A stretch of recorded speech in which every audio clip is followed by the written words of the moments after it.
Canada asks the public to please not boo the American Pee Wee hockey players.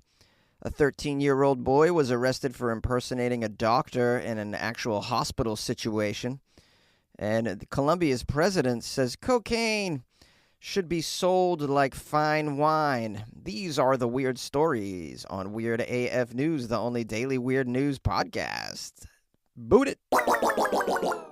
Officials in Quebec ask the public to not boo the American Pee Wee hockey players. This story's out of Montreal. The officials are urging the public, specifically fans of Pee Wee hockey that will be attending a tournament, to please not boo these preteen American hockey players who will be in town for this prestigious international Pee Wee hockey tournament. This is beginning next week. Mayor Bruno Marchand noted that some Canadian fans have been booing the American national anthem at NHL and NBA games recently since President Donald Trump threatened to impose some crippling tariffs against Canada. Yeah, I think he also hinted that he wanted to just kind of take over Canada as well. I don't know. He says some outlandish things. I really don't know if you can believe a lot of this. The tariffs are probably legitimate, though. And that would anger me as a country as well. You know, we're supposed to get along with our neighbors and cooperate with our neighbors. But, I mean, that's what Jesus taught anyways, right? This mayor at a conference says that he understands the desire to send a strong message to the United States, but he stressed that ordinary American visitors, and especially kids, shouldn't pay the price for President Trump's actions. Well, that's a very mature response, and it's true. These kids didn't vote for Trump. They can't vote. And by the time they're old enough to vote, they won't be voting anymore, so from what I've heard. So take it easy on the kids, all right? And now, if they suck at hockey, then obviously you can boo the crap out of them. But, you know, let's keep politics out of it.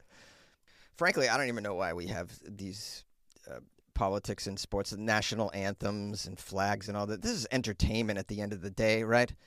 It's not like when I attend a Keith Sweat concert, you know, I'm doing the national. We're all doing the national anthem, taking off our hats before it starts. I mean, now I know it's tradition to do the national anthems before the games. It seems to me a little bit of an outdated activity and really unnecessary. And then, of course, bringing politics into it, you're going to get situations like this. The article has another quote from this mayor of Montreal who says, "Booing Pee-wees, going after people who come here to visit us, to spend money here in our country, in our restaurants, in our hotels, at our events, is really at the base of it a very bad idea." The mayor added that tourism is very important for Quebec City, and he wants the players and their parents to feel comfortable and welcome. He says, quote, "Donald Trump is not the Americans, and the Americans are not Donald Trump." We got a guy here named Patrick, who's the tournament's general manager. He says dozens of U.S. teams will be visiting the city for the event, which kicks off next Wednesday. He's happy that the mayor, as well as members of the municipal opposition parties, are speaking out. He says, quote, "Quebec City is a very friendly city. Everybody loves everybody here. There's no need to mix up the political climate between Canada and the U.S.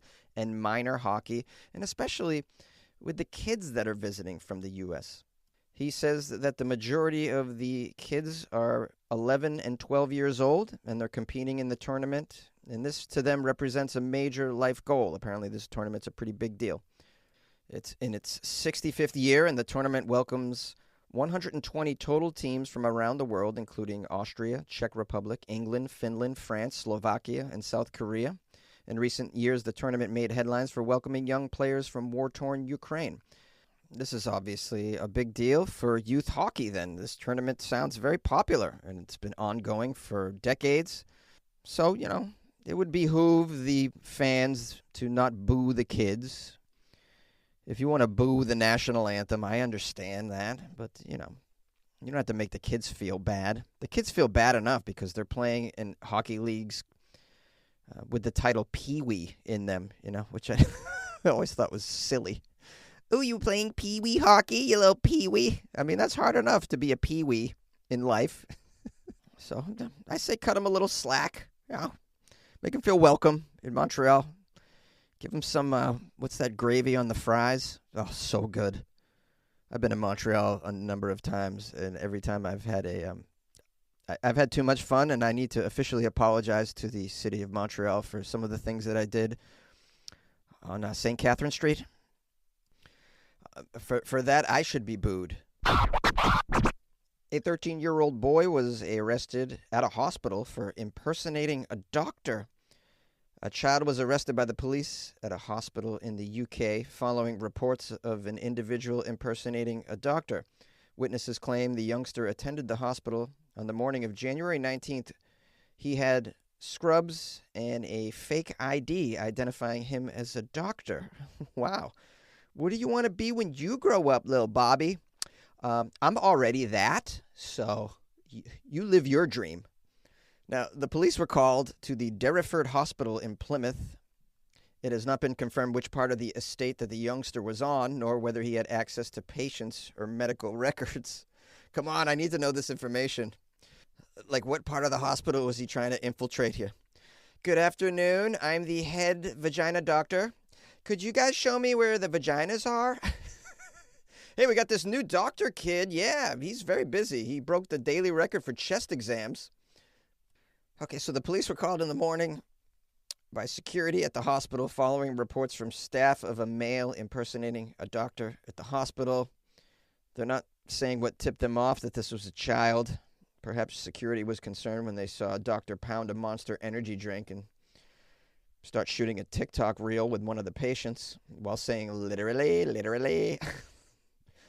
This is amazing. This is like when you watch that movie, Catch Me If You Can. Is that what it was? When Leo pretended to be an airline pilot. Based on a true story, by the way, of this amazing guy who, as a teenager, was flying all over the place, passing bad checks. Great film, man. Spielberg. Really, really worth a rewatch, in my opinion. Okay, back to the story. The police arrested the 13-year-old boy, and then the boy was de-arrested, and the matter has since been dealt with by words of advice and intervention education work from the Child-Centered Policing Program. Now, let's unwrap that for a second. He was I've never heard of being de-arrested. That's pretty cool. You're arrested. Now you're under arrest. Now you're under de-arrest. And, instead of putting him in jail or some youth home, look, they gave him words of advice and some intervention and education work through this child policing team. I think that's what the kid needs. In my country, they throw the kid in the juvenile detention center, also known as juvie. Did you know that? We call it juvie. And then, being in juvie isn't helping anybody.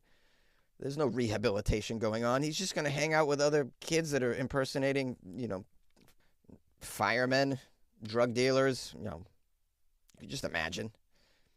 The article doesn't say anything more than this. No first-hand accounts of patients dealing with him.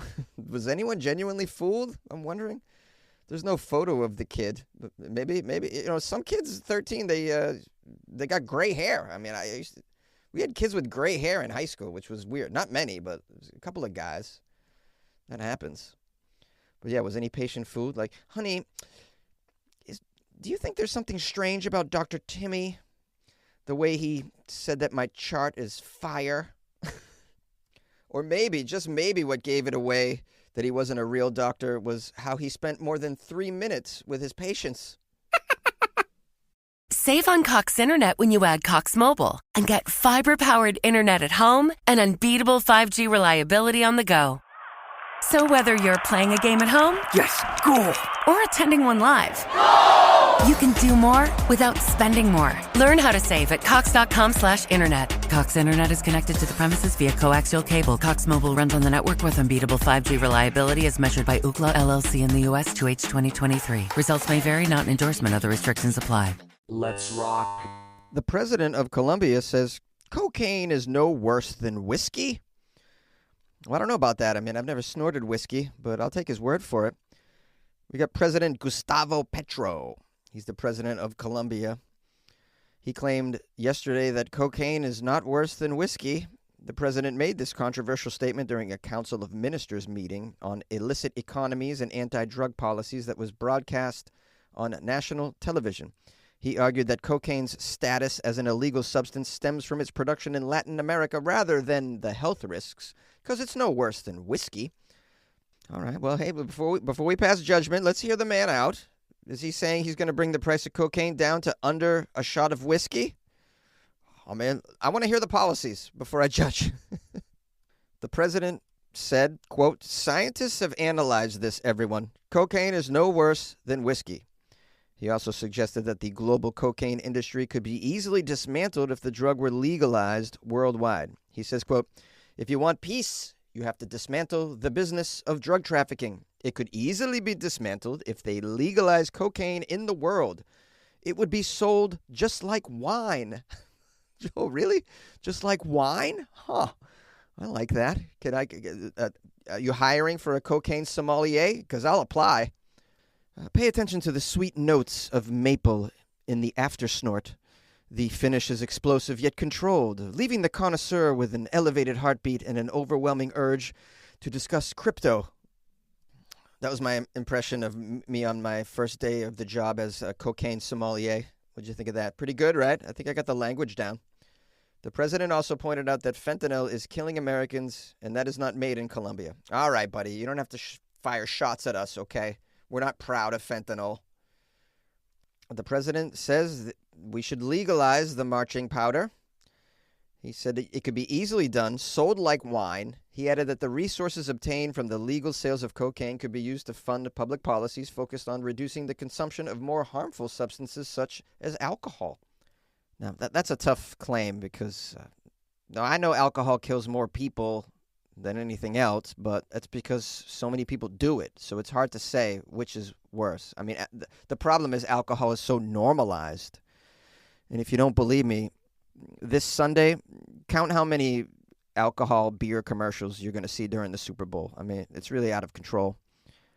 I don't know if legalizing it is the answer, but you know, if the choice is between legal cocaine and the war on drugs, I say legal cocaine. If the choice is between legal cocaine and fentanyl murder coke, then I say legal cocaine.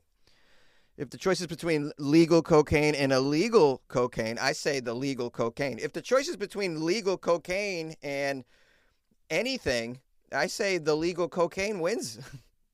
The article says, while the president's latest comments on cocaine appear to mark a departure from his administration's existing policy of targeting major drug trafficking operations, his position is not exactly new. Some people in Colombia believe that a worldwide legalization of cocaine would be the most effective way of tackling the multiple problems that it produces, predominantly because it would enable the dismantling of those violent mafias and cartels that profit from drug trafficking. This makes me wonder, is this a low-key commercial for cocaine coming out of Colombia here? So the country that makes all the cocaine in the world says we should legalize it and all buy more cocaine? Yeah, I don't know about this. I don't know if I necessarily agree with his premise either. Making cocaine legal is not going to make drug cartels go away. They'll just pivot to another substance or another illegal activity. I mean, that's just how it's always been. The mafia always finds a way because there's always something illegal, either a substance or an activity, and so they'll always be around. They'll just traffic something else, like people, or I don't know. This happened in Mexico. The United States used to get the majority of its marijuana from Mexico. I don't know if you guys remember your early days of smoking marijuana. A lot of it was from Mexico. It was very, very not potent. And then they began legalizing marijuana in the States, and the quality of the marijuana here went up and up and up, most of it being made indoors, very strong, and then no one was buying the Mexican crap anymore. And now Mexico produces a lot of fentanyl and heroin so they found a way. They always do. That's my point. So I don't agree with his premise, but I would be open to a discussion on whether all drugs should be legal, and then we work on offering services for people that want to get away from it. But, I mean, shouldn't people be allowed to decide the state of their own mind? I've never agreed with the government controlling my state of mind or my body. I should be able to do whatever I want with either in the privacy of my own life if I'm not harming anybody. That's how I've always felt. I mean, it's a very libertarian approach to it, but that's how I think about it. Anyways, let me know what you think about all of this. Call the show 646-450-2012. Which Manning brother will win the FanDuel Kick of Destiny 3 on Super Bowl Sunday? Peyton or Eli? Watch the showdown live on Super Bowl Sunday. Plus, new customers bet $5 and get $200 if your bet wins. Only on FanDuel, America's #1 sportsbook. 21 plus and present in Virginia. Must be first online real money wager. $5 deposit required. Bonus issued is non-withdrawable bonus vest that expires 7 days after receipt. Restrictions apply. See full terms at FanDuel.com/sportsbook. Gambling problem? Call 1-800-GAMBLER. I need some weird news. I'm holding on to the weird news till something and something. It's gotta be weird and it's gotta be news. And it's gotta be into my life. How are you, everybody? My loyal listeners, thank you for putting up with me for 20 minutes. Once again, appreciate you. Appreciate your listenership. If you haven't subscribed to the show yet, please consider doing so on whatever platform you might be listening to. Weird AF News can be played on your home devices as well, like Google Home, and what's the Amazon one? I think it's got a female name. Anyways, those devices are good. And just FYI, I do weird news 4 days a week from around the world, and then 1 day a week from Florida. That day is tomorrow, Friday. Every Friday, weird news from Florida. If you come across some weird news from Florida you want to send me, my email is funnyjones@gmail.com. Don't hesitate. Send it on over. If you would like to support the show, go to the official website, weirdafnews.com. You can join the Patreon, or you can buy me a coffee. I'm going to publish some phone calls at the end of this, so stick around if you'd like to hear from some of my quirky yet very intelligent listeners. All right. Lastly, follow me on the gram, @FunnyJones, if you want to come to see a live stand-up comedy show featuring yours truly. Appreciate that. Anyways, here we go. Here's some calls. Hi, Jonesy. This is Alexandre from Brazil, and I found your puns on eggs extremely funny. All right. Have a good one. Keep up the good work. Hey, Jonesy. This is Michael from Iowa City. And you were talking about Darius playing Weird AF News in his business, and you said you would promote any business that was playing Weird AF News in their business because, you scratch your back, I'll scratch mine, or sort of you wash one hand and I'll wash the other kind of a thing. And you were attributing that phrase to Henry David Thoreau. And it really wasn't him. You got to go back about 1,800 years before that. And it was Lucius Annaeus Seneca, the Younger, who wrote that phrase in Antiochus Seneca, Antiochus, I got to think for a second. Antiochus Dei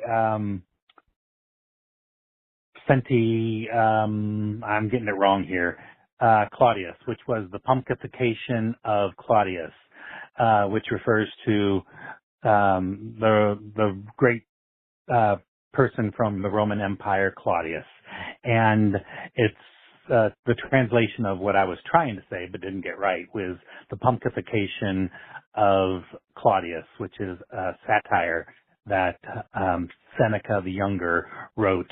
And in it he wrote, "City saves city, man saves man, one hand washes the other, one finger the other." And it's basically what you were getting at. You scratch my back and I'll scratch yours. You wash my hand and I'll wash yours. So the point you were making is accurate. It was just that the person wasn't correct. It was Seneca the Younger who originally wrote that right around the turn of the original millennia from BC to AD, when Seneca the Younger was born, I think, about 4 BC and died around 65 AD. And the other thing I wanted to comment on was the tattoo artist who did not do the tattoo of Trump on the 9-year-old girl's neck. Instead, he talked them into doing it on the arm and an American flag instead.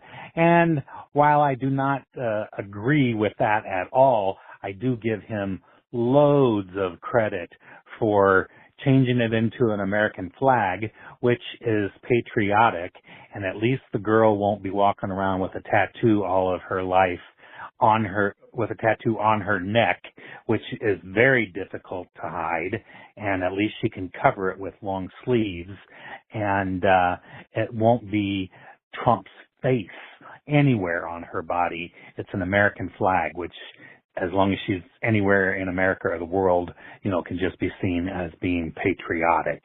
So huge credit and kudos to him for changing it. Oh, Lord, won't you find me a pod daddy? Other podcasts are truly sucky. Prove that you love me and bring me Jonesy. Oh, Lord, won't you find me that pod daddy? That's it.